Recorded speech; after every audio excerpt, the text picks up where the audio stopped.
Some of these videos are more difficult to make than others. Narrowing down my top 10 Final Fantasy characters and numbering them was one of the hardest things I've had to do for a video so far.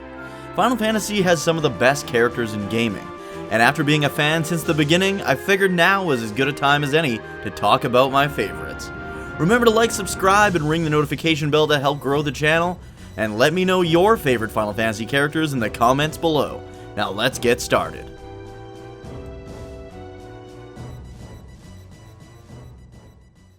Number 10.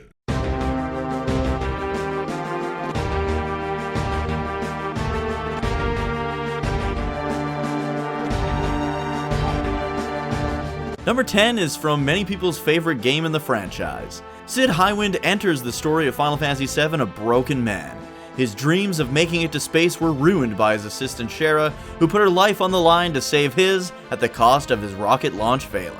Cid is a miserable man living alone with Shara, who now looks after him. When the party stumbles into his town during Rufus Shinra's visit, they team up to escape with Cid's airplane, the Tiny Bronco. Cid is a fantastic character who grows throughout the story. He actually ends up leading the party for a while when Cloud is down and out, ends up learning what actually happened during the original rocket launch, and forgives and feels terrible for the way he had been treating Shara all these years. On top of that, Cid is really good in battle, and has the best limit break in the game in my opinion, when he calls upon his airship the Highwind to lay waste to his enemies. Not only is he a great character with great abilities in battle, the man also ends up reaching his goal of being the first man in space, and if not for his inventions bailing out the party on multiple occasions, the mission to take down Sephiroth would not go on.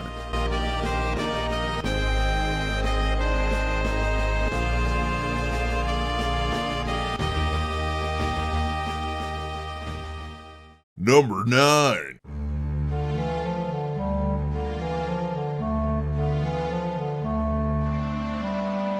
According to the history books, Delita is the hero and commoner who became king to bring peace to a chaotic land. But in reality, he was a bit of an asshole who used his friends in high places like Ramza to cut the head off the leading forces in the land and unite them under one ruler, himself.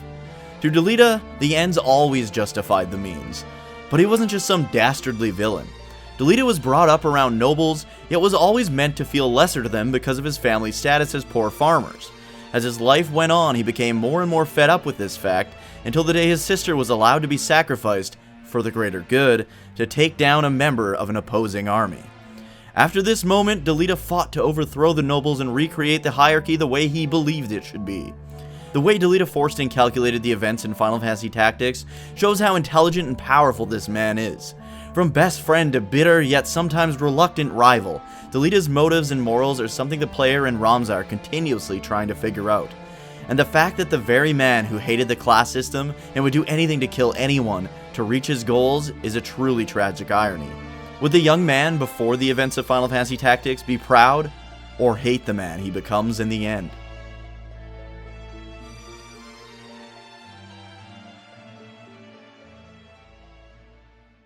Number 8.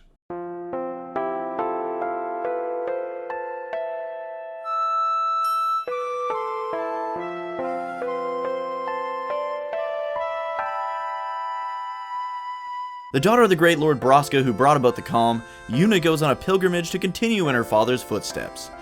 Yuna is the most powerful character in Final Fantasy X, as not only is she a badass summoner who can call upon godlike creatures to lay waste to her enemies, but she can also make her way over to Lulu's magic abilities in the Sphere Grid and become an all-powerful mage. That's right, when it comes to combat and leveling, you can turn Yuna into an ultra-powerful summoning red mage. Story-wise, Yuna is leading her guardians on a journey to take out Sin, a massive monster whose power is a force of nature. On her journey, she not only has to worry about all the dangers of the monsters and beasts along the way, but also the people who would do their best to use her to their advantage, and those who would stop her in hopes to spare her life. You see, Yuna's not just powerful in a magical or summoning sense, she also has a powerful will to do what's best for the world, no matter her personal sacrifice. For being the beacon of light in a world that desperately needs one, and always putting the needs of the people before her own, Yuna easily earns the number 8 spot on the list. Number 7.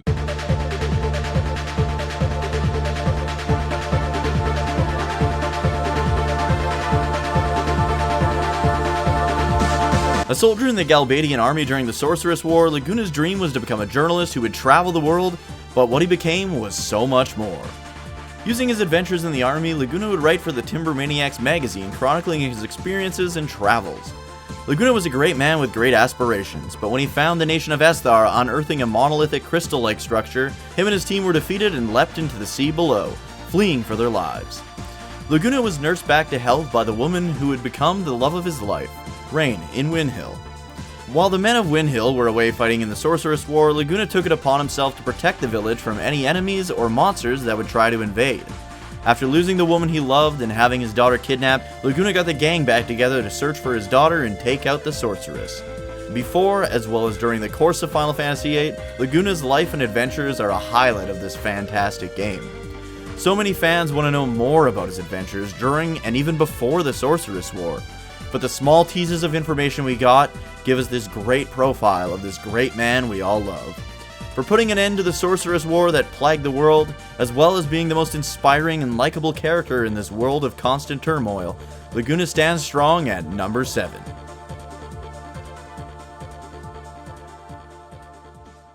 Number 6.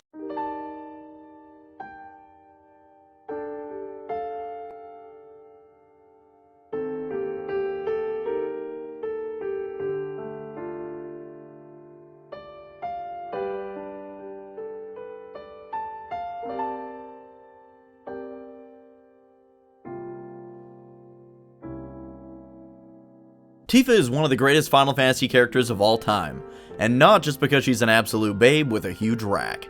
As Cloud's childhood friend, Tifa does all she can to help him realize his true past without creating conflict or confusion for him. A true friend who's also brave enough to lead both Zack and Sephiroth up to the Nibelheim reactor at only 15 years old. Not only did she lead them to the reactor, but after Sephiroth went mad, Tifa took it upon herself to try killing Sephiroth as revenge for her father's death at his hands. Tifa never lost that courage and drive.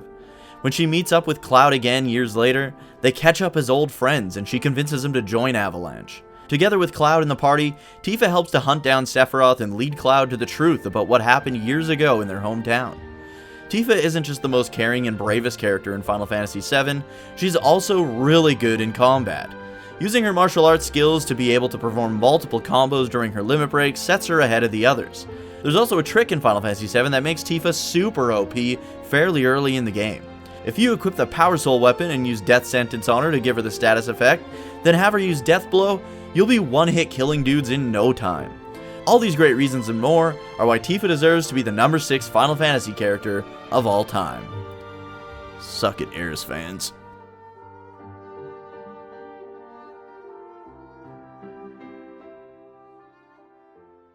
Number 5.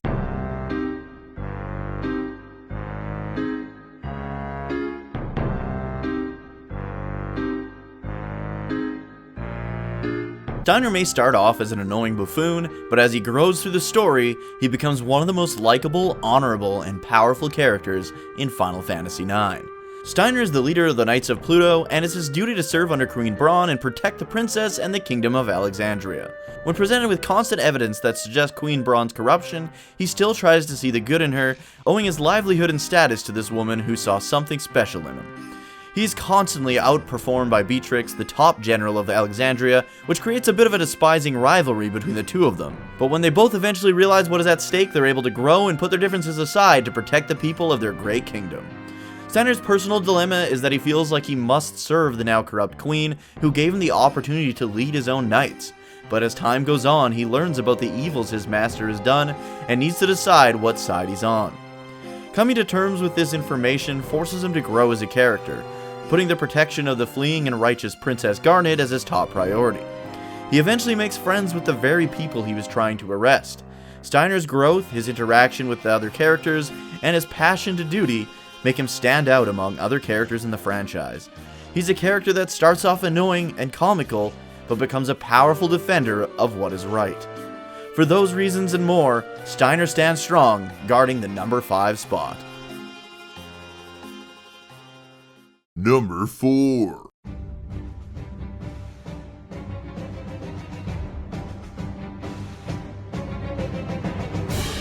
Cecil Harvey was a Dark Knight who led the infamous Baron Red Wings, the most powerful airship squadron of all time.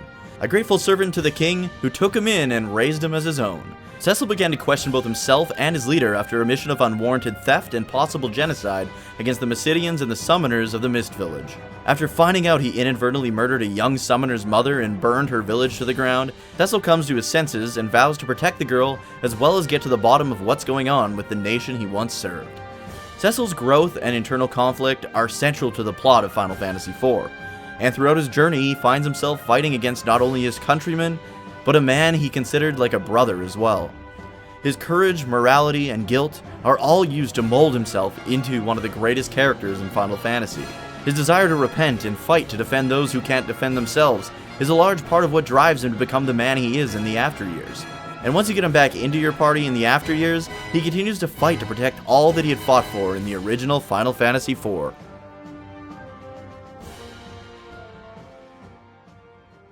Number 3.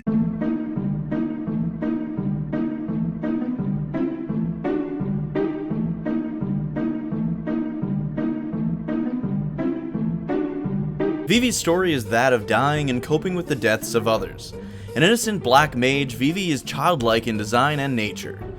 It's this innocence that is put to the test when he's confronted with his own people and the reason for their creation.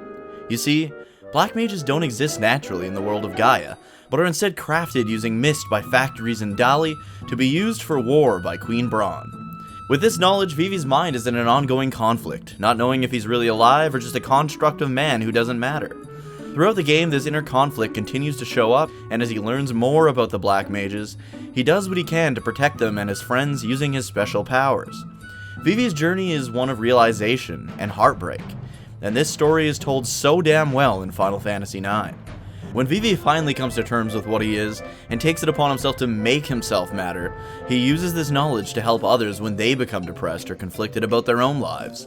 All these reasons, as well as the fact that Vivi is an extremely powerful black mage, who in trance can double cast Doomsday like it's nobody's business, makes Vivi my third favorite character in the Final Fantasy franchise.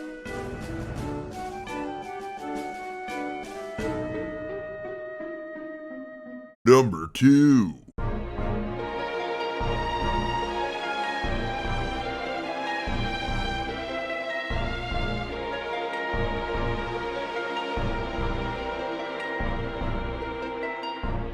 Despite not giving into the darkness like his best friend Cecil, Kain is a man who ends up being controlled by his own demons. Raised alongside Cecil by the King of Baron, Kain's jealousy of Cecil began to grow over the years. You see, Cecil was a Dark Knight, the highest renowned class in all of Baron, but Kain wanted to follow in his father's footsteps and became the leader of the Dragoons. King Baron had always treated Cecil better than him. Not only that, but it was Cecil who got to command the notorious Red Wings fleet, and it was Cecil who got the girl Rosa, who Kain himself also had liked. Despite all this bundled up jealousy, Cecil and Kain were still best friends who were proud to fight at each other's side. Unfortunately, a dark force would arrive and use this hidden jealousy to control Kain's mind, forcing him to gather up the crystals and try to defeat his best friend. Deep down, a part of Kain wanted to destroy Cecil and take what he thought should have been his, but over time, and with the help of Cecil and his friends, Kain is able to once again regain control of his mind and his emotions, at least long enough to take down the evil and powerful Zeromus. After fighting at Cecil's side to save the world, everyone celebrates and promises to protect their countries to prevent something like this from ever happening again. Everyone, that is, except Kain. Kain sees that his jealousy is his biggest weakness and is embarrassed by the fact that someone was able to use this darkness within him to completely control him. So he leaves Baron and Cecil behind, vowing not to return until he has conquered his demons. Like Cecil before him, Kain climbs Mount Ordeals to face his dark side, much like how Cecil once did. Unfortunately for Kain, he fails once again where Cecil had succeeded. Kain allows his dark side to escape the mirrored chamber and head out into the world where he can live out his darkest desires, impersonating the real Kain. The real Kain lives as a bit of a hermit until he meets up with Cecil's son Theodore, who needs his help. Kain and Theodore sneak into Baron to find Cecil under control by a mysterious force, similar to what happened to Kain himself years ago.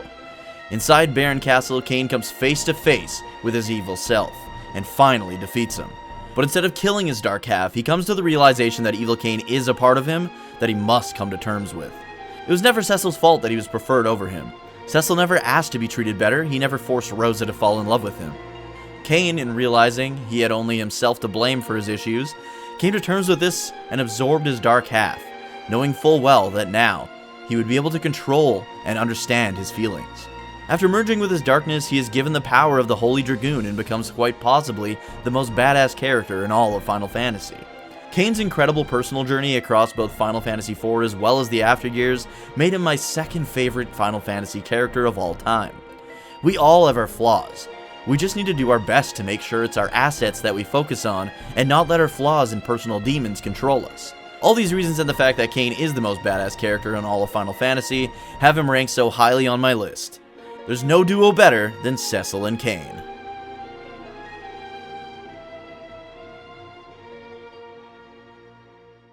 Number 1.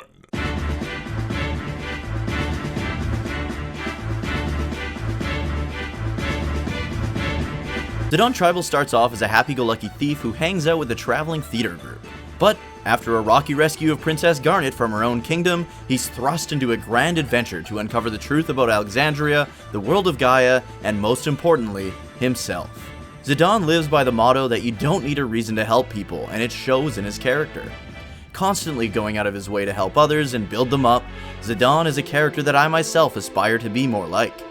When people are in danger, need emotional or mental support, Zidane is always there for them. He doesn't care about who someone once was, he cares about who they are now, and what they can do to better themselves. Along his travels, he meets countless old friends as well as makes new ones. He even wins over Amarant, the man hired to kill Zidane. After seeing the person Zidane truly is, Amarant can't help but join him and see him as some sort of inspiration. When Vivi is contemplating his own existence and importance, it's Zidane who helps him to focus on who he is now and why he matters. Even the stubborn Steiner eventually bends to Zidane's drive and kindness, agreeing to join him in his quest for truth and discovery. After helping everyone around him reach their goals and happiness, Zidane finds himself in a situation of self-doubt. A situation where he starts to believe that he himself is meaningless. Just a drone, created for a simple destructive purpose. Showing how even those of us who want the best out of others, those of us who seem like we have everything under control and want others to reach the same amount of control over their lives, even we can hit rock bottom, just like everyone else. We are all living beings with our own doubts and self-critiques, but through helping others, we can help ourselves. And even when we can't, it's those that we've helped who can dig us out of our deepest, darkest moments. Zidane is someone we should all try to be more like.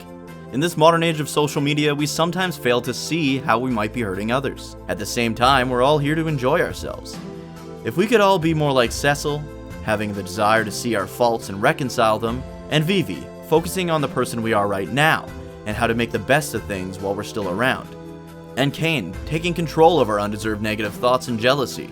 And most importantly, Zidane, have the strong desire to help others in need, while taking things with a grain of salt and knowing everyone out there is fighting their own individual battles, I think the world would be a better place. Thank you so much for watching this video. If you enjoyed it, please remember to like, subscribe, and turn on notifications to help grow the channel. You can also follow me on Twitch at twitch.tv/Dookie03, where I'm usually streaming JRPGs 3 nights per week. I hope you enjoyed my top 10 Final Fantasy characters video. Be sure to let me know yours in the comments below, and have a great rest of your day.